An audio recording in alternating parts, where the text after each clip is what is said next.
Plenty more still to come here on the show today, including we're going to take a look at Islam and Islamophobia in the light of the recent attack on Westminster Bridge. We're going to be discussing that, plus some of the positive aspects and things that we can do to help with an understanding of Islam. That's 97.8 Drive Time with Ross Connors.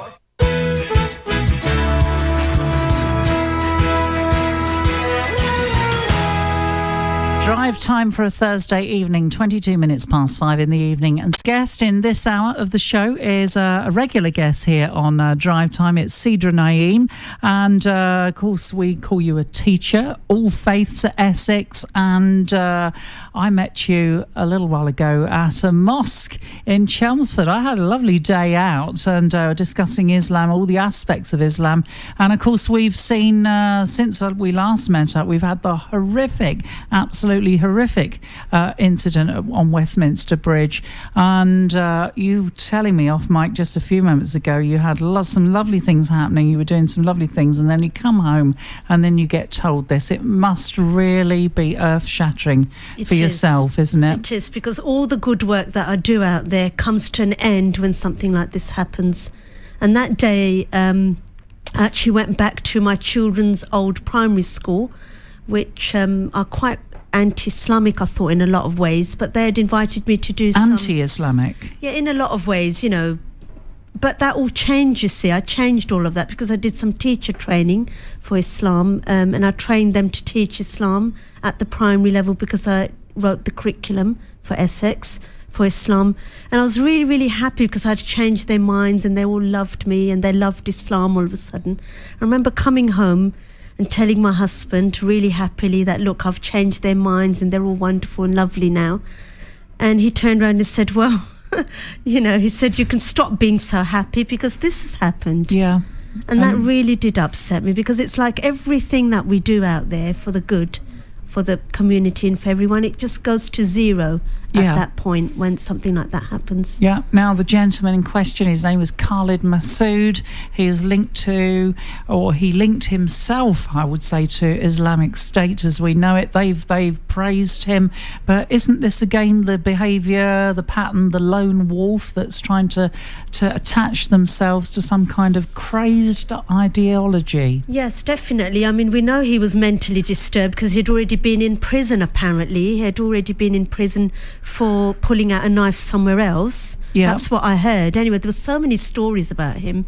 Obviously, he hadn't recovered from why he, you know, was imprisoned in the first place. No, they talk about rehabilitation. They talk about rehabilitation in prison. They talk about, you know, getting people and mentally ill people integrating back into society. But sad thing is, you know, some people just, it's never going to happen. It's never going to happen, especially those who have got violent tendencies. And you've just mentioned the previous knife attack. So there were the violent tendencies there. There was violent tendencies there. And I just feel, you know, someone needs to go back to the prison really and question some of the programs that they used, and did they work, and was he fit enough to be released? Because obviously he wasn't. He wasn't, no. You know. But obviously this has an effect on, as you say, the work you do. Have you noticed any more comment or any more anti-Islam kind of things since this incident's occurred? Because, I mean, this one, we've seen the ones in Paris, in Germany, we've also got the Russian metro now. When it happens on your own doorstep, it brings it that much nearer, doesn't it? I think there's been two reactions that I have seen. Obviously, I'm quite a prominent member in the community. I've had people being really lovely to me and emailing me and asking me, are you all right? You were one of them. One of them was a reverend. Yes. One of them was my old teacher from school, and she emailed me, and it was such a lovely email. You know, are you all right? I'm so sorry about what's happened. I had to email you because we talk about this topic so much on the shows. Yes. So that showed, you know, I've got friends and I felt a bit more confident, because we do feel really, really low when something like this happens. All Muslims in the UK must take a knock when something like this happens. Yes. Personally, it's a personal thing, isn't it? And then the other side, I didn't personally see, but I heard EDL, because it gives an excuse, doesn't it, for, you know, the other kind of extremists on the other spectrum, if you like, it gives them an excuse then to preach more hate. Yeah. You see. So I heard there were lots of Facebook messages, for example, about, we're going to go to Birmingham and we're going to do this. And apparently there is a march in Birmingham now. Is this an anti-Islamic? Because you get for and against marches, don't you? Yes, I think the EDL said they are going to do some kind of march in Birmingham because it's increasing terrorism, because apparently this bloke, Khalid Masood, yeah, because I know he had a different name before, didn't he? An English name as well. He apparently came from Birmingham, although he didn't live there. He lived somewhere else. He was born in Kent originally, I was told, which is, he's moved where around. I've lived. Yeah. He's moved around a lot. Yeah. But he was linked with Birmingham. The reason is Birmingham is quite a prominent Muslim area, you see. So he was quite heavily linked with Birmingham. And there were other arrests made, although we've not heard any progress on that at the moment. Yes. I don't believe any further people have been charged. So obviously we can't say any more about that at this stage. Yes, that's right. So, EDL and people like that, they actually wait for atrocities like this to happen, because it gives them a platform then to preach their hate, doesn't it? It does. So there was two reactions really, but this time I definitely saw big difference, where I saw definitely more Muslims publicly condemning what had happened, standing up to their moral duty, very,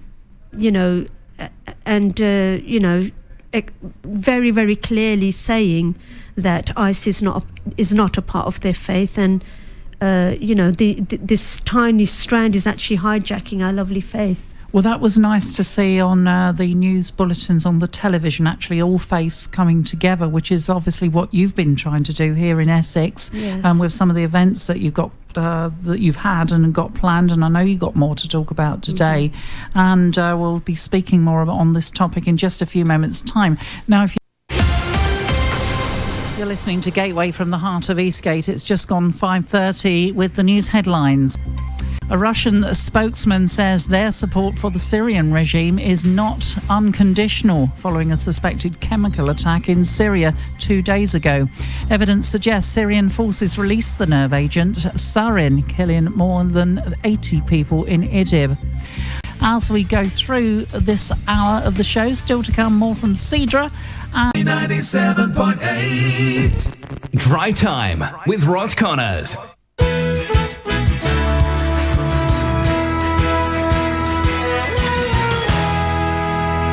Drive time for a Thursday. My guest in this hour, Cedra Naeem. We're talking about the Westminster attacks. We're talking about Islam. We're trying to put a positive spin on that topic tonight, and we have to move it forward now. Cedra, where do we go after such a terrible, horrific event like Westminster? Possibly that makes your work harder as you go out. You're talking to people. You say you've been to a school in the area where you grew up, is that right? And there's an anti-Islam feel until you actually speak to people, and then all of a sudden it changes. Well, that's good though, isn't it? Yes, but I know that definitely this time a lot of Muslims have been speaking up, and there was they all stood in solidarity near the area. I did see lots of newspaper articles. There was an imam there from Central London Mosque who came and stood there. Everybody's got banners up saying "Not in our name."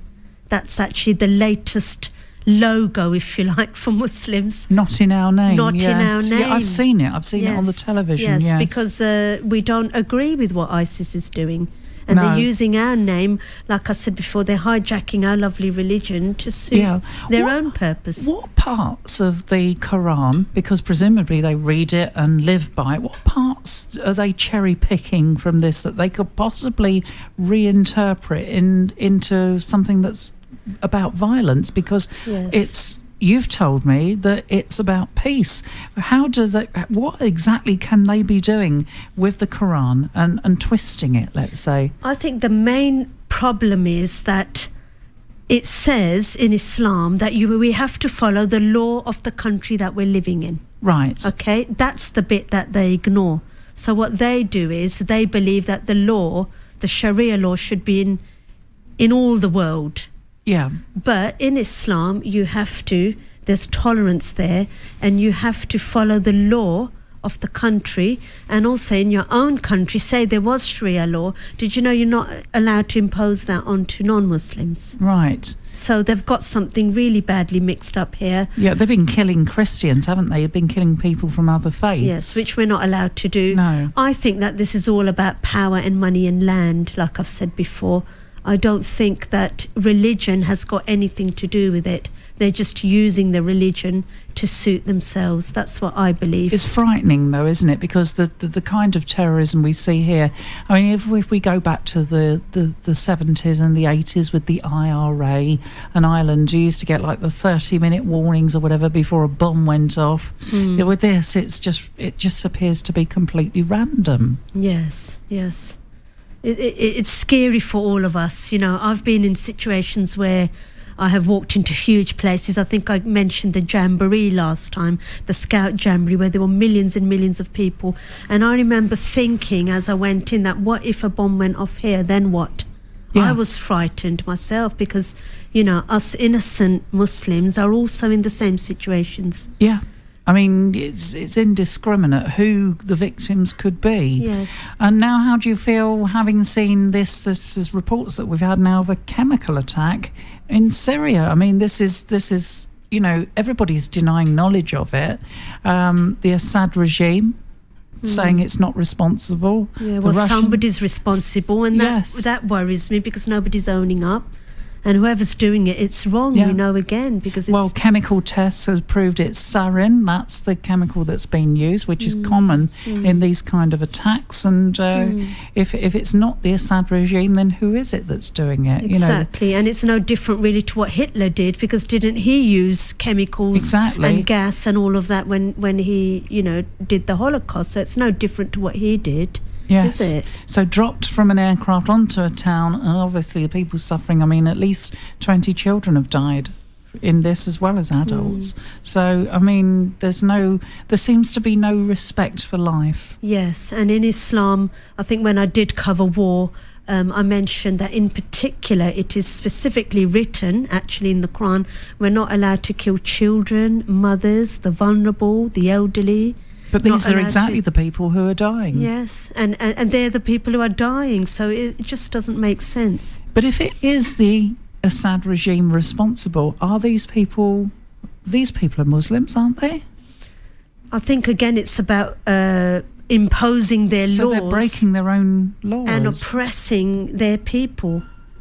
Oppressing their own people to do what they want to do, because maybe the people are opposing their laws and things, so they're oppressing them, and the only way to oppress them is to then use physical violence, which isn't right anyway. No. And obviously with the Westminster, the attack on the metro in Russia, which we heard about the other day, and now the chemical attack in Syria, it's all negative stuff, and it does make you wonder what is actually going to be coming next, because it's every week, it is getting worse and worse, isn't it? It definitely is. Every time I come to the radio station, there's a new scenario to deal with. Exactly. Isn't there? Because last time there was something else. Well, last time we were talking about Donald Trump. There was the Christmas market, wasn't there, when it was Christmas? That's right. Every time I come in, there's a new atrocity that we're dealing with. But we try to do our best to try and, make things better, improve things in some small way, just by getting some awareness out there. And I have to mention that I went along to Chelmsford Mosque just a few weeks ago, sort of in February, I think it was now, just before we've said, God, I can't believe 2 months go by. But I had a lovely day there. I felt I learned something from the experience, and I've even got my own headscarf now, which I can wear at certain times, which is lovely. Thank you. Say thank you on air. And I got to meet some lovely people who were very friendly and welcoming, and then they weren't terrorists. No, and they actually were your fans because they'd been listening to our shows. I know, that's amazing, isn't it? Yeah, And I hope that they're listening tonight too. Yeah, because as soon as I said it's Roz, they all got really excited, didn't they? Bless. Because they'd been listening to the show. Yes, the food, I enjoyed the food, the samosas and the other food that we were eating there. Yes. Everybody very, very friendly. What kind of questions, because you had quite a lot of visitors to the mosque. Yes. Westerners, us Westerners. Yes. What kind of questions were they asking? I think the main ones that I always get is about women, because they see Yes. a woman who is quite a specialist in the faith, and then obviously they ask me about women. Yes. And, well, I was pausing at that board where there was lots of stuff written down Yes. that you could read while you sit there and eat your samosas or whatever. Yes. And the section on women is a big draw. It is quite interesting Yes, because yes. I suppose people ask, are women oppressed? Is that... Yes, that was the top question in my books was, are women oppressed? Why do they wear a headscarf? Questions on the burqa, the niqab, Yes. the veil that goes across the face. That was, quite prominent. But I would gladly like to say I was a good role model there, because I dispelled a lot of their myths just by being there, because they knew, Yeah. well, I wasn't like that. So that was good. Well, they've only got to see your smiley face to know that. Yeah. So, and also, the fact that I work and I do community work, because they thought Muslim women are just cooped up in their house. No, you're a radio star as well. Yes. so that helps, I think, because they know, well, they can't, there's at least one person who isn't like that. So we try to dispel some of the myths there. And the TV crew turned up as well from They did. BBC Yeah, Look we had East. BBC, and then we had ITV coming as well. Oh, did they come in too? Yeah, ITV came as well, because as soon as they heard BBC were there, the next minute ITV was there.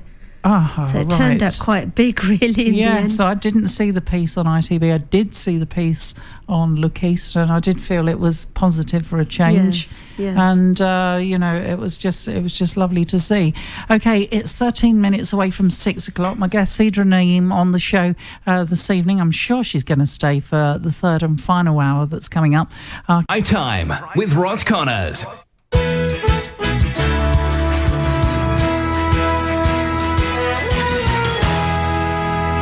6 minutes away from the end of hour 2 of Drive Time here at Gateway 97.8. And if you're heading away at 6 to go and watch Home and Away, Justin enlists Rafi and Ellie's help to clean Phoebe's house and gets Brody to cook her some food.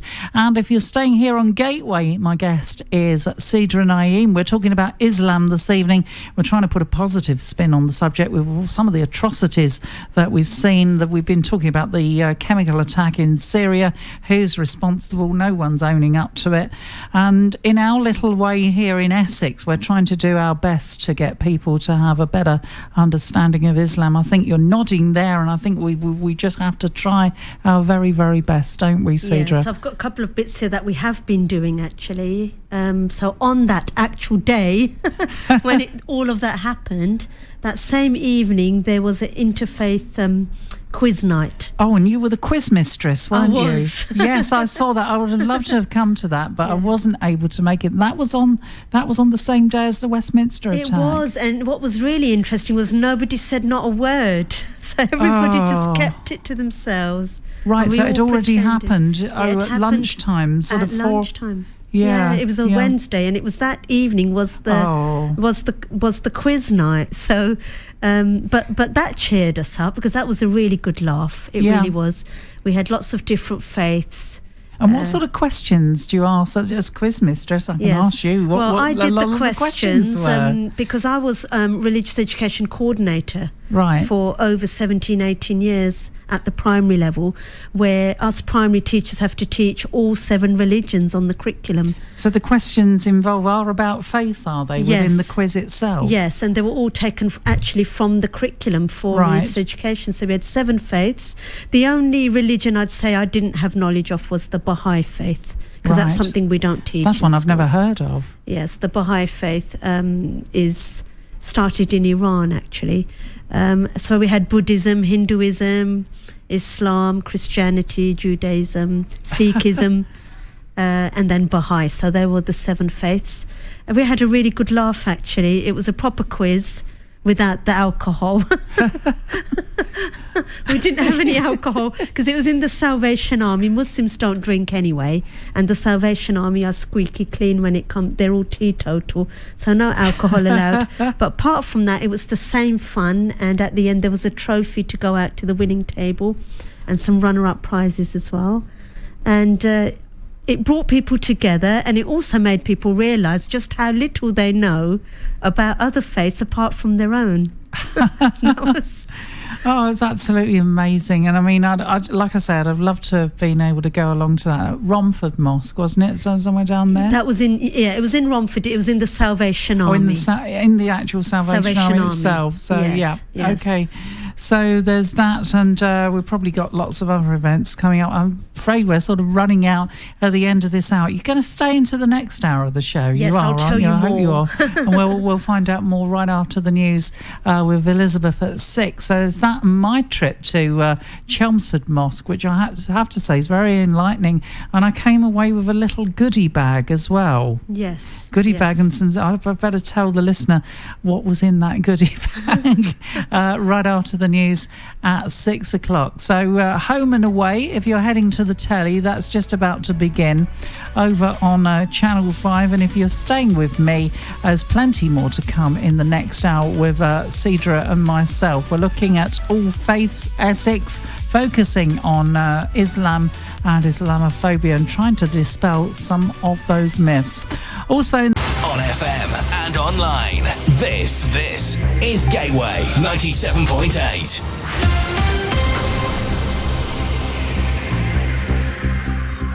From the Sky News Centre at 6, a father who insists he should be able to take his child on holiday during term time has lost his legal fight.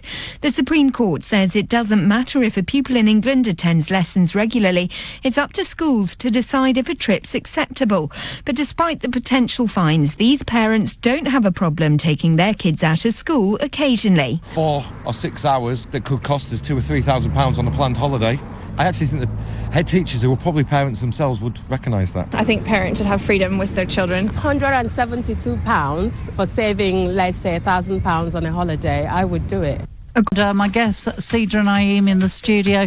We're talking about Islam. We've got lots of other topics on the boil, which we've been talking about off mic. And I'm with Roz for a Thursday. My guest, Cedra. As I say, we've been talking about that story in Elizabeth's News about the parent who took his child out of school. And you're a teacher. Yes. So what's your take on this? Well, a teacher's point of view is we have a huge national curriculum to get through in a year, which is specified, believe it or not, day by day what we have to teach.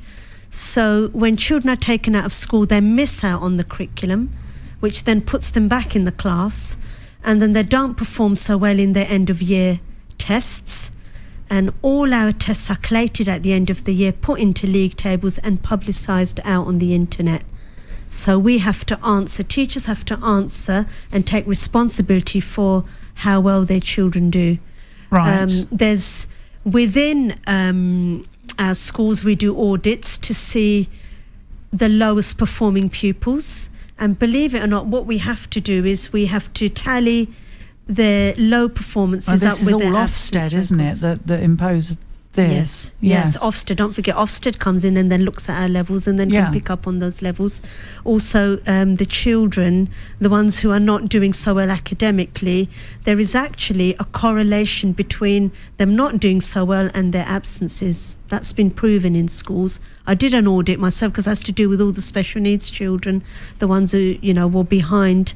And there was actually a connection between their absence and lateness, believe it or not, with their academic ability. So a correlation there, definitely. Yes, there is. And I think that parents have got a lot of power nowadays, which I think is good in a lot of ways. They are adults. But as long as that's supporting the teachers at the school, because I never like to see the stories where the parents, little Johnny does something wrong at school and or is suspected of doing something wrong, and the parent automatically sides with the child. Exactly. That is wrong, because that's spoiling the child.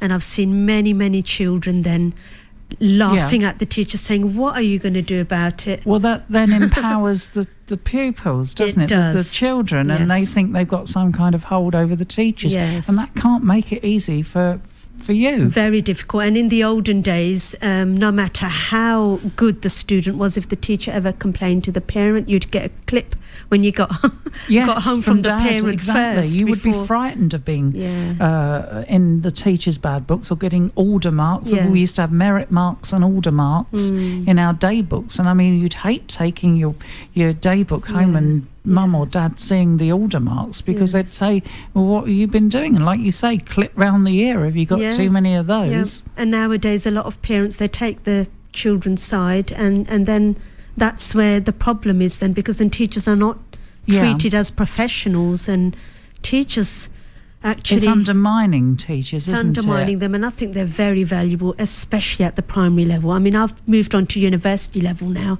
as you know, and you know what, I see even more how hard primary teachers work, because they have to do everything. Yeah. You know, they're teaching art and craft, they're teaching seven faiths, they're teaching, numeracy, literacy, geography, history, you name it. They're dinner ladies at lunchtime, they're babysitters out in the playground when it's playtime. They work really, really hard. What's been the toughest challenge for you as a teacher? Multitasking in the day, not being able to have lunch or a cup of tea. Very busy, very busy. Sandwich on the go, a bit like us Not here at the radio. Mental stress, not a single second can you relax, because you're constantly have to be on the ball because of the children. And like I said, swapping the roles, we were mopping over tables at lunchtime because there was not enough middays. Then all the special needs children in the class, multiple problems nowadays. Going out in the cold playground on duty, doing assemblies, everything. You are a gifted and talented person as a teacher at the primary level, I would say. But teacher recruitment, we've heard, is struggling, isn't it, at the moment? And I think, isn't it a lot of this political correctness, the what we've been talking about, the power that parents seem to have, and the children over teachers, it's putting a lot of people off the profession. A lot of pressure, a lot of responsibility. Levels is really big, and the national curriculum has gone really hard. If you look at the national curriculum, it's actually secondary level, which they're having to do poor things at the primary level. And that is a big, big problem, because not everyone is academic. Not all children are at the same level. They will learn in different ways. The way the national curriculum is, it's only geared for gifted and talented children. So all the poor children who are... That's true, is it? It's geared just for that. There's very little hands-on activities, because some of the children who are not so able need hands-on activities. We're not told this by the government, though, are we? Where we're told that it's a level playing field for all. No, definitely not. There's not enough hands-on activities. There's no art and craft. There's no play. It's all work. And it's literacy and numeracy every single day, every morning. Is it this again because it's driven by Ofsted targets? Is there too much of that there, do you think? Correct. It's all about levels. And guess what the levels measure? Only literacy and numeracy and science. Yeah. They don't measure art or history or any of the nice subjects which the children I want would to say music and drama are important as well, because you can bring in role play, can't you, into those. So they are taught, but they're not measured. Yeah. The only league tables that come out are for literacy, numeracy and science, if you're lucky. Yeah. And they're all the academic subjects. We had a programme that was on the television several years back of a gentleman that came to Basildon, to a school in Basildon, to see what kind of music training was offered within the schools, because we get musically talented kids, but it doesn't usually get discovered at school, does it? It gets discovered out of school. And it's not really properly encouraged. Those kind of creative skills don't come to the fore. There's no time, because we're too busy boosting up the children's literacy and numeracy skills, and the league tables at the end of the year are really worrying, actually, because they go out on the internet and then they get all standardised against other schools, Yes. And your school could be like at the bottom of the list, and then you Yeah. get blamed. So it's very hard. Head teachers have got a huge job on their shoulders as well. I look at, I have to say, I look at children's literacy and numeracy these days. I also look at the literacy and numeracy skills of parents, a lot of parents. And I have to make a comment here now, and I've got to say, I think it's appalling. Yep, it's all, Yeah. it's all Cockney, isn't it? Wow. I don't think it's even that, They is it? write It's just the way they bad spelling speak. and bad grammar. Yes, it is. It is Yeah. definitely there. If parents are educated, then they will tell their children, or their hope will be that they are educated. Yes. But a lot of people have made their money other ways, not through academic. But everyone has skills in different ways, really. Yes. Nowadays, I think what parents need to understand is that nowadays you have to have exams, even for things like building and plastering. You have to pass exams. That's the way it is. Yes, and that's the way it is, and have medicals for jobs and all these sorts of things. It's much And higher. the story we're touching on tonight, a legal ruling, just to remind you if you don't know this story, a legal ruling means parents in England could face prosecution now if their children take any time, that's any time off school without permission from teachers. Now, the Supreme Court has found John Platt from the Isle of Wight should have got approval from his daughter's head teacher before going on holiday during term time. In future, it now means that schools will decide what's acceptable. And that is the law, actually. That's not really schools talking. That is the law has been set. That's right, it's been set today. Yeah, and it's to break the law. We already know is not Yeah. good. Yeah. So we have to, whether we like the law or not. We might not like. What laws do we like? There's so many laws the government has that we don't like, but it still means that we have to follow Well, them. paying a TV licence. Yeah, exactly. But we still have to do it. We So, have to do it, You know, yes. council tax. Who wants to pay council tax? Not me. No, it's my biggest outgoing of a month, and Yes. what do I personally Yeah. get back from that huge outgoing? I don't even get my bin collected every week, which Exactly. is something I'd like. I've got smelly rubbish Yeah. hanging around the house for at least 2 weeks before I can get rid of it. And of course, if I'm not there on bin collection day, it stays around again for another Yeah. 2 weeks. And then who wants to pay tax? Who wants to do student loans? If you ask the students, Yeah. they don't want student loans. So all of that kind of stuff, but it's the law and we have to do it. Exactly. Talking to Sidra Naeem, she's my guest on Drive Time this evening. It's a Drive Time with Roz Connors.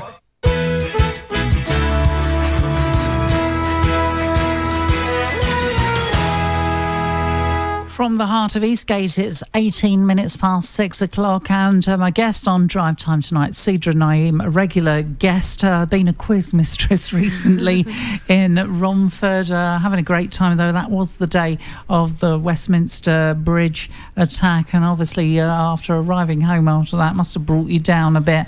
And we've been talking about that. We've been talking about teaching.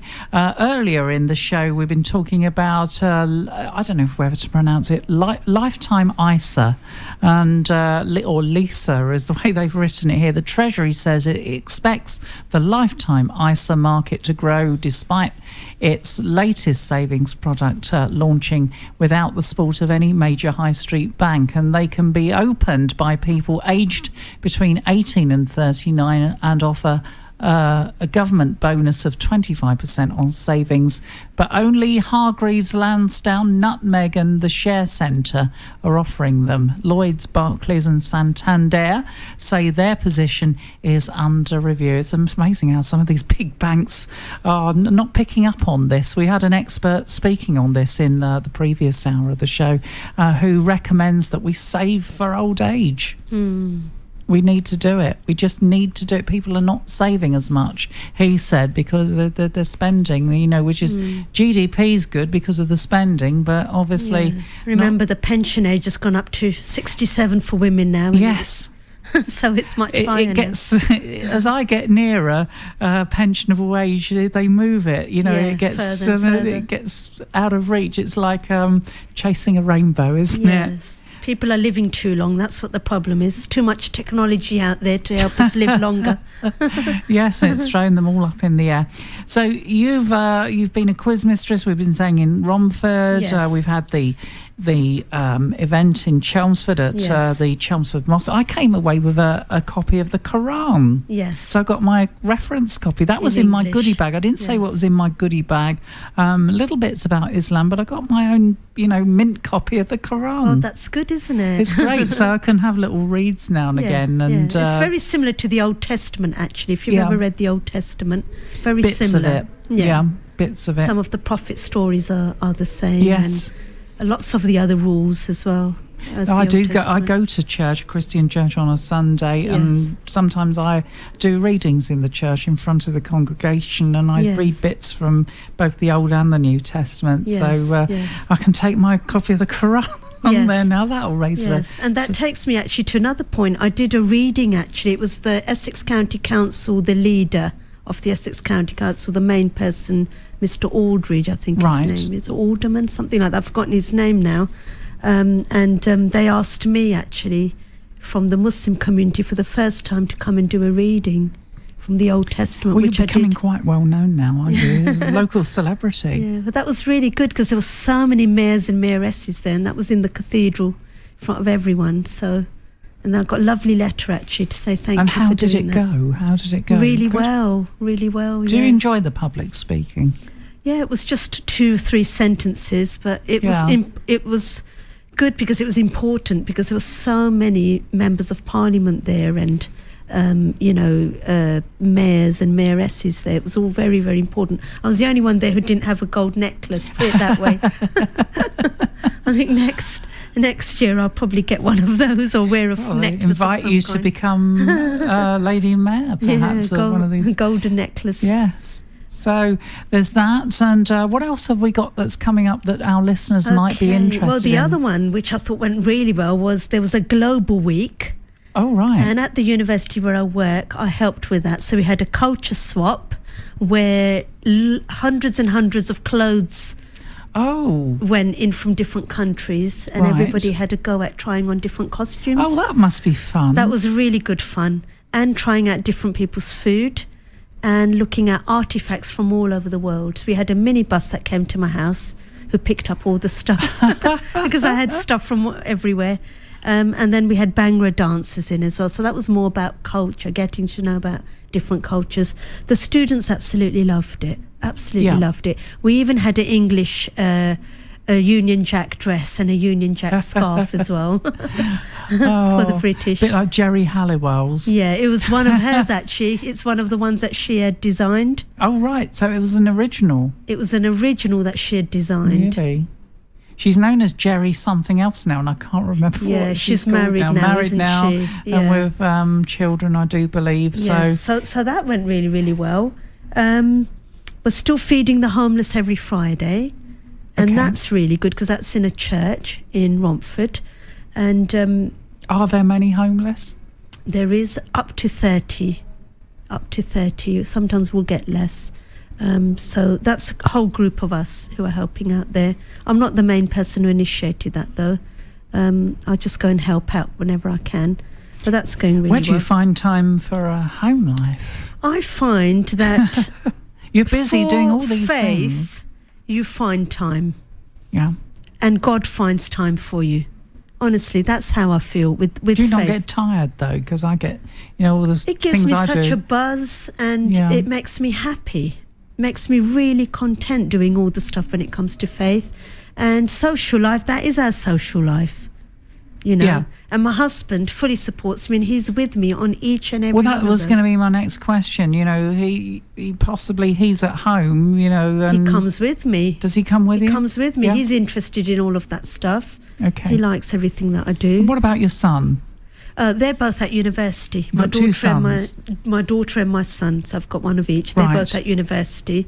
They're out of the equation for a while, but at weekends, if something happens, they'll come with us again. If something happens at the weekend. So you go as a family if you're together as a family, so to speak. So yeah. But I do have a social life. I mean, you must understand how many people will I know from doing all of this. Yes. We're always constantly being called to dinner parties, any party, and I'm the first one on the list. Any weddings, got to call Sidra. Yes. It's like you thought of me when the Parliament stuff happened. Exactly. You see, yes. so because of that, I get invited everywhere, not just to my own faith parties, but to cathedral services, to interfaith forums. And this is to Christian events as well? Yes, I do all the time. So, my social life in a way is around everything that I do because of all the people that I know, and I really enjoy it. And we have time for family as well, so it's not that we leave them out. We do everything, so you find time with things that you like, don't you? Exactly. I like watching films. I always find the time for those. There you go then. So you find the time there. Bit of a recluse, me. When I'm not working, I sort of, go into my little hidey hole and I do all the things I like to do and spend time with the cats. Yes. And in Basildon, because I never talk about Basildon and the radio shows here in Basildon, I run a women's group. Right. And that's actually in the council, in Basildon Council. And they give us a free room, which we're very lucky. They fully support us. How often do those run? They run once a month. And the council fully support us, and they're giving us funding now for 12 sessions of art for any women who are vulnerable or don't speak English, or they may have anxiety or depression, and we can help those women. And it's open to all faiths and none. And that's going to be running every 2 weeks from June. And we've got an artist coming in, and she's going to be teaching us silk painting, sculpturing, everything. Anybody that wants to come along to that, how would they go about getting in contact with you? They just come along. Just turn up. If you look on the website, it's www.essexmindandspirit.org.uk, right. Or you can Google Essex Mind and Spirit. And if you look under the South Essex Cluster Group, that is Women Together. It's called Women Together. And it's all on there. All the dates are on there with the times and the room numbers. Okay, perhaps we should tweet that out later on and get some information going about that particular group right here in Basildon, because that'd be very useful and very handy to know.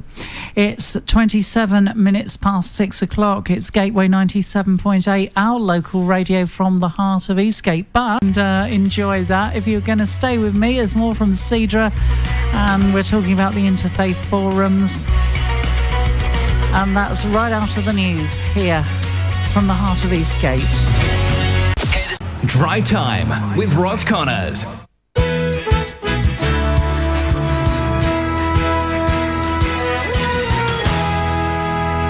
20 minutes away from 7 o'clock. It's Drive Time with Roz. My guest is Sidra Naeem, and we've been talking about lots of topics tonight. Yes. You're a teacher. We've been talking about teaching. We've been talking about All Faiths, the All Faiths events, Westminster Bridge attack, sarin attack in Syria. We've got some nasty topics we've gone through today as well. Hopefully we can all come out smiling at the end of this show tonight. I think we're going to. We've got to talk about Easter next. Yes. Do our two faiths link at Easter time? Well, what we believe, like Christians, is that Jesus is coming back again. So there's the similarity. The bit that's a little bit different is that Muslims believe, which I think is quite a nice thought really, that Jesus was not crucified. It was Jesus' enemies' plan to crucify him, but what God did was he raised him up to himself. So I know that Christians also believe... Well, we got the cross, haven't we, with him staked out on the cross. Yeah, but you know, like after that, Christians believe that Jesus was then raised up to heaven, wasn't he? We believe in that part. So we believe that Jesus was raised up to God. It was his enemies' plan to crucify him, but God raised Jesus up to himself. And because he didn't die, that's the reason why he has to come back again. He needs to come back again.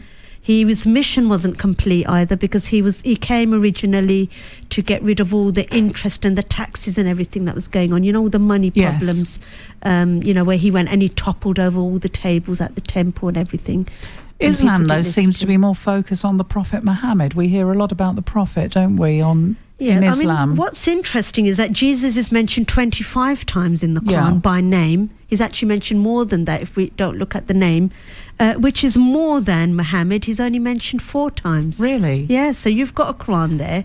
So I'm going to have to read it. So that's interesting. So So Jesus is mentioned actually 25 times in the Quran by name, and Muhammad's only mentioned 4 times. when I read it, I'm going to have to count. Aren't You I? can do So, that. Yeah. In fact, he's if you need- mentioned more. It's just that by name, it's 25 times. We believe him as one of the greatest messengers to humankind from God. We believe just like previous prophets, he came, for the main preaching was to believe in the one true God, to renew the basic doctrine of the belief in one God brought by earlier prophets. And we believe that near the day of judgment he will come again.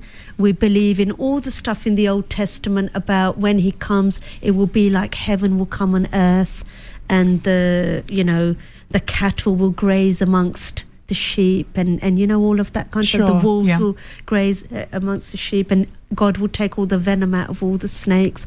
All of that, we believe in all of that.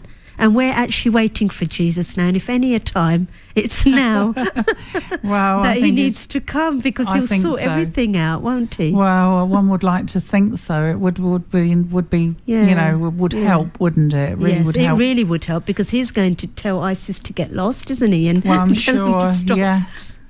So They don't seem to be listening to too many people at the moment, though, do they? I mean, I keep thinking of ISIS, and really the only way of diffusing anger, hate, and finding peace where there is war, where there is bloodshed.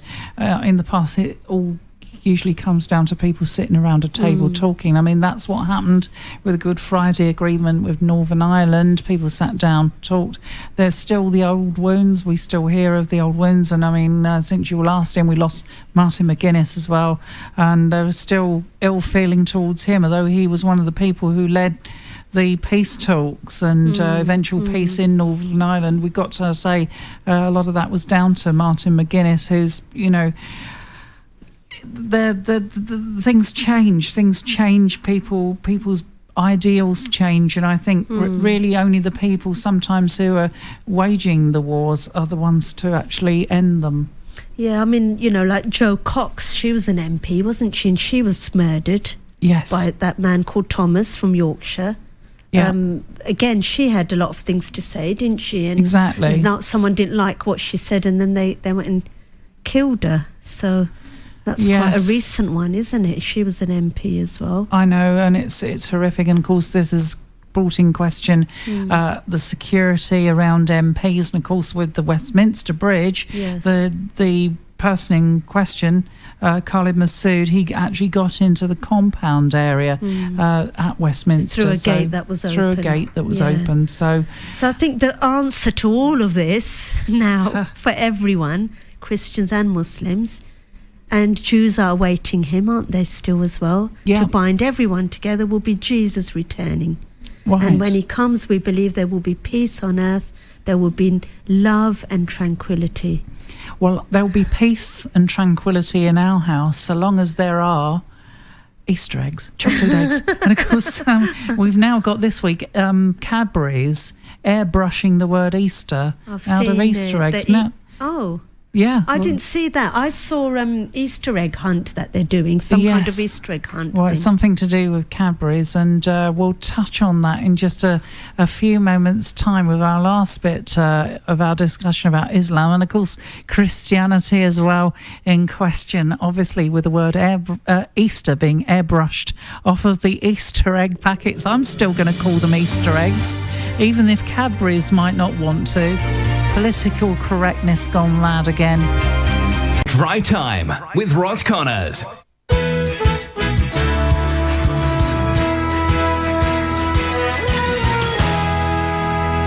So we've got about 10 minutes left. This is the final portion of Drive Time for a Thursday with Roz here from the heart of Eastgate. It's been a cracking show today with lots of different guests on the show. This hour's guest, and indeed part of the last hour as well, Sidra Naeem, doing our monthly little catch-up with all the things that are happening in the news.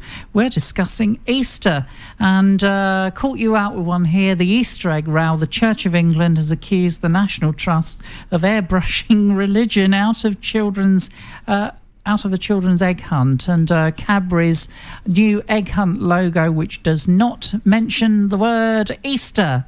I didn't know about that. It's nothing to do. Well, this proves the point which I was going to make, that it's nothing to do with Islamists or Sikhs or anybody whatsoever from different faiths complaining about it being a Christian festival. This is all to do with probably white middle class lefty liberals saying that we can't offend or upset people from different faiths. How do you react to that? Is that why they took that name out? This is why they're doing it. This is why it's people that are fear of it's political correctness again. Well, for everyone's information, if you looked up the word Easter, it's not got nothing to do with Christianity either, because Easter is the name of a pagan goddess. Right. You can look it up if you like.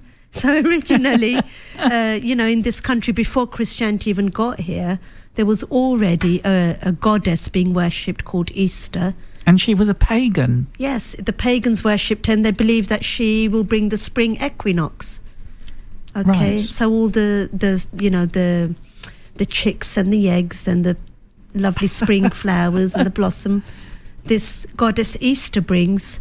And then when Christians got into this country, they started basing some of their festivals over the pagan festivals. So it kind of got attached to... Yes, trying to, please some of the pagans, try and convert some of them to Christianity. And Easter, which originally was not called Easter, actually it was called Pascal, which was to do with, the meal which Jesus had before he passed away. Yeah. According to Christian tradition, the Last Supper, which we also believe in. We believe in the Last Supper. It's a chapter in the Quran named after that, the Last Supper. So do you have any celebrations at all over Easter in your faith? What exactly do you do? I think that what we do living in this country is it's a bank holiday, and we always end up getting together with family anyway, like all families would, whether you're from that faith or not. So we would still get together and we would have a meal because it's a bank holiday. Exactly. But what about the eggs? Do you actually have some eggs in your house? Do you eat chocolate? We love chocolate. You can't say no to chocolate. Every woman loves chocolate. Yeah, we absolutely love chocolate. But when you originally said to me that Cadbury's took out the word Easter, I thought it was because a lot of churches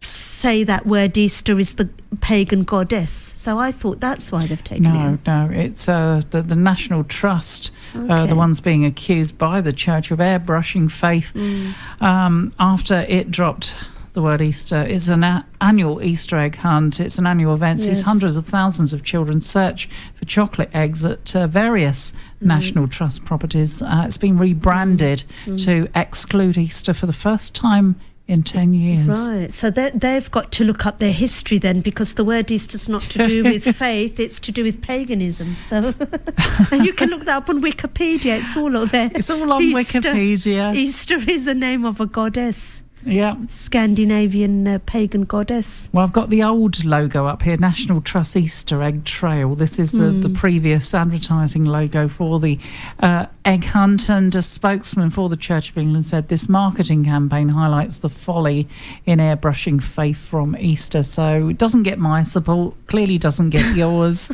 and is, to be honest, they don't really know what laughable. They're doing, do they? It is laughable, because I don't think they actually know what they're saying. What they're saying doesn't tally up with what they're doing, put it that way. Yeah.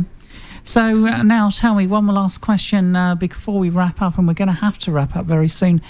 Do you like, you said you like the 80s?